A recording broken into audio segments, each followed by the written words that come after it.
السلام عليكم ورحمة الله وبركاته. ومركلة هي برنامج كيني عافيماتك إنه أنا بكجهل ليني موضوع يدا إنه إسلامنا هي وأمهم مدة الصوماليات. إن موضوعا ما أنت إنه دروس تاجي دونا وموضوع رنتي لو يقعنه دلاجة قرصان إن وحنون كبهسن قارد مدو أما إن قارد إن قالق على أفريقيا dadka Afrikaanka aad ugu badan gaar ahaan markaad u sii fiirsato ummadeenan Soomaaliyeed runtii aad moodo muddooyinkii ugu dambeeyay inay aad iyo aad ugu soo ziyaaday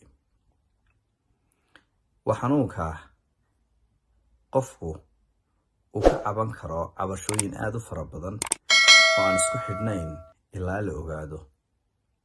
wuxuu ka caban karaa madax xanuun wuxuu ka caban karaa in uu yaraaligoonayo ama hunqaacayo wuxuu ka caban karaa in uu sanka dhiig ka yimaado wuxuu ka caban karaa inuu dareemo daal fara badan wuxuu ka caban karaa qofkaasi inuu garaaca wadnihiisu uu isbedelay ama uu dareemayo garaaca wadnihiisa xanuun ah ama culays uu ka dareemayo inta laabta ku beegan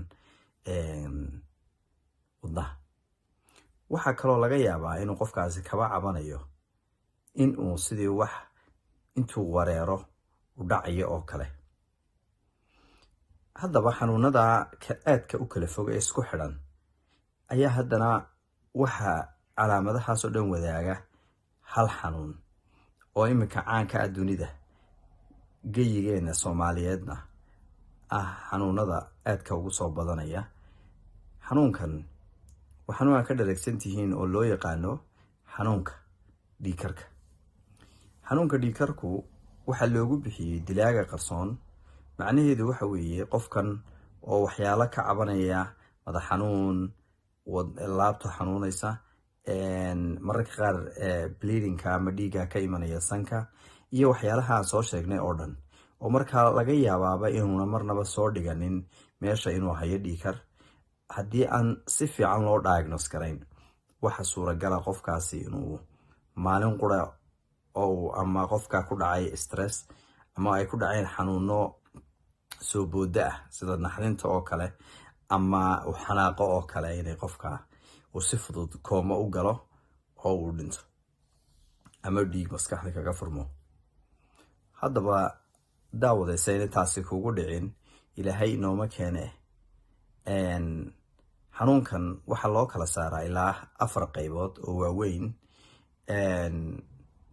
waxaana la sheegaa 95% xanuunkan la garan maayo waxyaalaha sababa 5% baa la yaqaanaa 5taasina waxa la yiraahdaa waliba 85 kamid ah waa xanuuno la xiriira kaliyaha oo qofka kaliya xanuun kala laga yaabaa stage-ka labaad ee uu yimaado inuu dhiigkarku ku yimaado xanuun kale oo caan ah jira isagana oo hadda qarniyadii u dambeeyay soo ifbaxay ee macaanka kaasi oo isagana laga yaabaa inuu yahay stage-yada waaweyn ee dhaawaca xididada iyo dareen wadayaasha kadibna keena khalkhalka jirka ee inuu dhiigkarka sababo oo kale haddaba qaybta aynu u naqaano ama essentialka loo yaqaano essential hypertensionku oo ah qofka in ay qaybta garaaca ee sare iyo ta hoose midna 140 ka sareeyo ka kalena 90 ka sareeyo labaduba ay gaaraan heerka ka waxa la yiraahdaa wax sababay oo toos la garan maayo waxana weeyaan xanuunka inta badan dadku ay ka cawdaan haddaba qaybta la garanayo oo secondary la yiraahdo hypertensionkaas badankiisana ay keento kaliya xanuunku isaguna waa sidaas la mid ah laakiin isaga xanuunkii waxa keenay ama halkuu xiriir la leeyahay baa la garanaya qaybta saddexaad oo loo yaqaano isolated leeyahay ama mid gaar ah looga jeedo xilliga uu garaaca wadnuhu dhiigga tuurayo ayaa cabirkaasi waxa loo yaqaanaa systolic inuu ka sareeyo 140 halka ka kale uu ku dhow yahay ama laba mid yahayba normalka saawgeed ba isolated loogu bixiyay ku kale oo aad u sareeya ayaa jira oo isagu loo bixiyay ka madaxa adag marka kaa madaxa adag macnihiisu waxa weeye in uu u baahday ama uu ku dawoobi waayey hal dawo, dabadeedna loo baahan yahay in qofkii la iskugu daro dawooyinkii garaaca wadnaha yareynayay iyo kuwii xididada ballaarinayay iyo kuwii biyaha jirka ka saarayaba. si kastaba ha ahaatee talada aynu bixinaynaa intaasi waa iska hordhaca cilmiga ah ee qofku uu u baahan yahay inuu ogaado, dareenadaana markuu isku arko uu dhakhtar u tago. haddaba haddii daawade aad isku aragto calaamadaha qaar ka mid ah ama badankooga, da-daadana ay u dhaxayso middle age-ka amaba da-da weyn ee qofka marka 60 iyo wixii ka sarreeya ama 20 ilaa 40 qofku ku jiro, waxyaalaha muhiimka ah ee qofku uu sameynayo horta waxa ugu muhiimsan qofka 20 ilaa 40 ku jira inuu qofkaasi jimicsi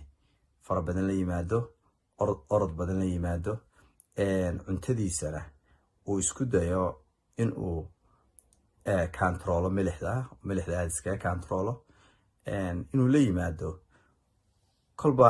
talooyinka fiican ee dhakhaatiirtu ay siinayaan u qaatana. haddii uu qofkaasi overweight yahay oo uu aad u buuran yahay, inuu qofkaasi isku dayo inuu isdhuubo oo miisaanka iska yareeyo